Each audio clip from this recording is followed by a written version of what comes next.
Um, so I wanted to help all of you with a little bit of an understanding around freelancers. I get asked these questions a lot about when it makes sense to bring on a full-time team member or not.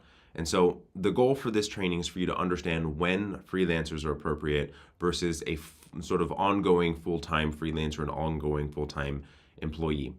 So what really tends to happen quite a lot is that freelancers are looked at as essentially overflow. Whether incorrect or correct on that, we can assess a little bit further, but that's what the primary use is. And for the context of this training, I want you to think of freelancers in just the ones that are related to the core services that your agency offers. So, for example, let's say that your agency is a design strategy and campaign development agency, but the actual execution or distribution component of it, the ad management, the media buying, all of that is something that you don't have as a core expertise, and you utilize freelancers that are experts in that specific medium or channel of advertising. That is not a core part of your expertise, and those are specialized freelancers that are utilized more on an ongoing basis as needed. And so those are the distinction. But also recognizing that freelancing and the freelancer work is typically more expensive work, while ultimately it would be more expensive in totality when you consider the cost of a full-time person, but per hour, it's more expensive. So the sort of issue that comes up for the vast majority of agencies is that freelancers are harder to manage and ultimately actually harder to scale. They have their own way of working, and ultimately, in the US specifically, there's legalities around mandating the way that they work in the first place. So it's hard to get them to work within your systems and process. So what is the primary issue that I hear is that a lot of people end up hiring, a lot of agencies end up hiring someone, a full-time person at the wrong time. Or they hold on to freelancers too long. And all of this is being based on feeling of the amount of workload that there is. And what the opportunity here from this training is to have an understanding of how to look at it and how to make sense of it, not actually having it be based on a feeling or based on gut. Ultimately, these items are resourcing and are financial considerations. And so they should actually be based on a number, not a feeling. But ultimately, what are the numbers? How do I track them? And how do I think about it, right? I want you to sort of think about this as a sort of tank of gas, right? You know when you have to fill the tank of gas in your car, and approximately how far and how long and how many days with your normal routine it's actually going to take for you to refill your tank.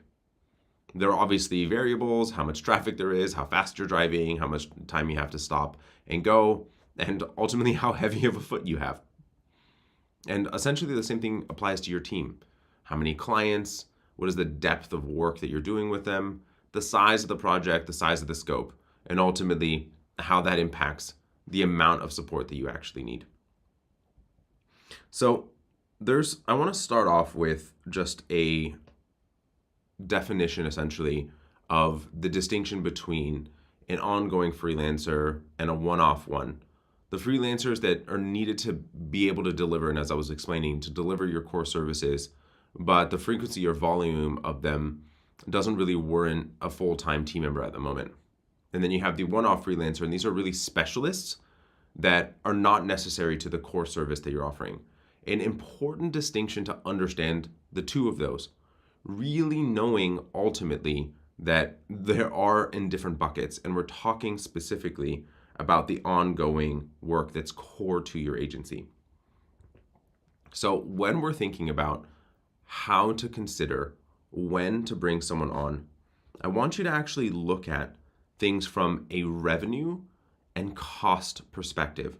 So let's look at it from, let's say, and let's do some numbers here. In January, we have 100K of revenue. February, we have 89.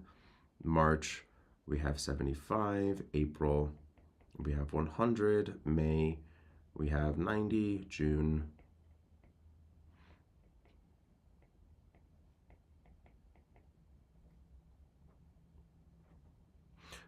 and so on, right?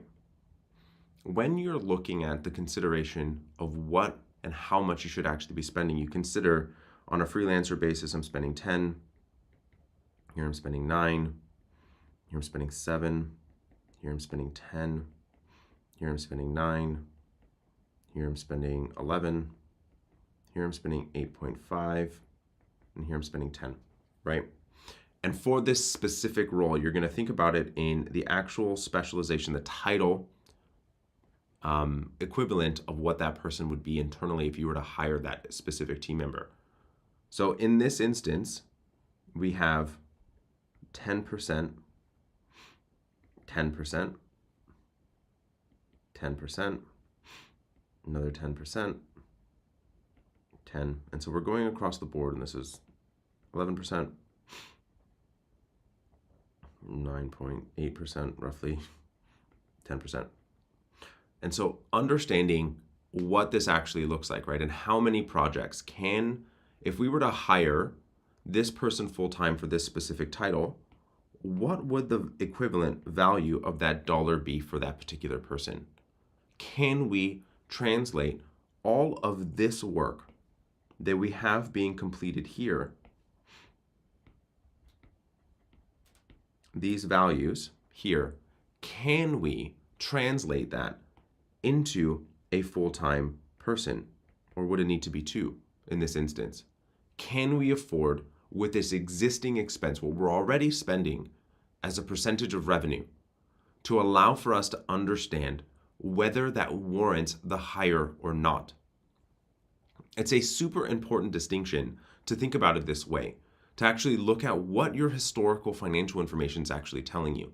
And this does cause a need for a change in the way that you have your financial information structured in the first place, allowing for you to actually see what you're spending by specialization or by title.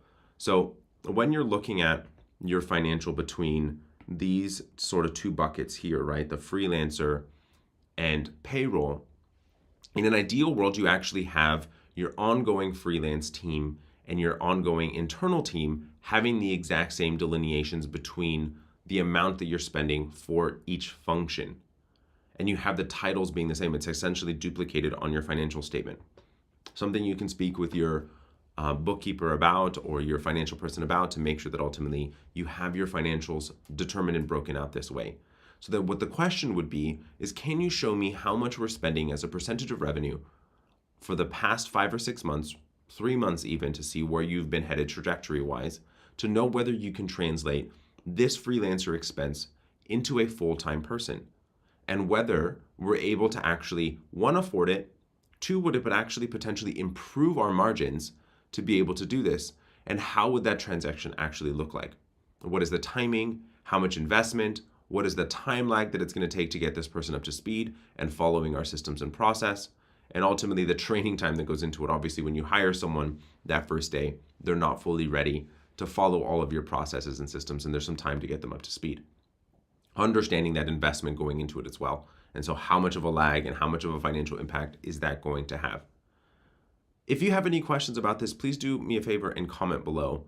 I am ultimately a massively data-oriented person when I think about everything when it comes to operating a business, right? Obviously, there's story behind the numbers, there's outside considerations, but numbers do tell a very great story around the decisions that you need to make.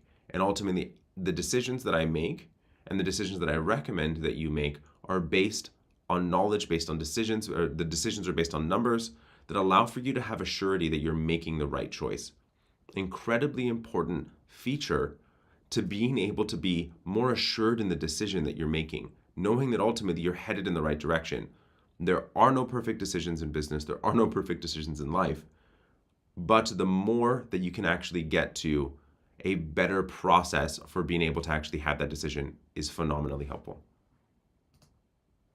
Thanks so much for hanging out today. I hope this was incredibly helpful.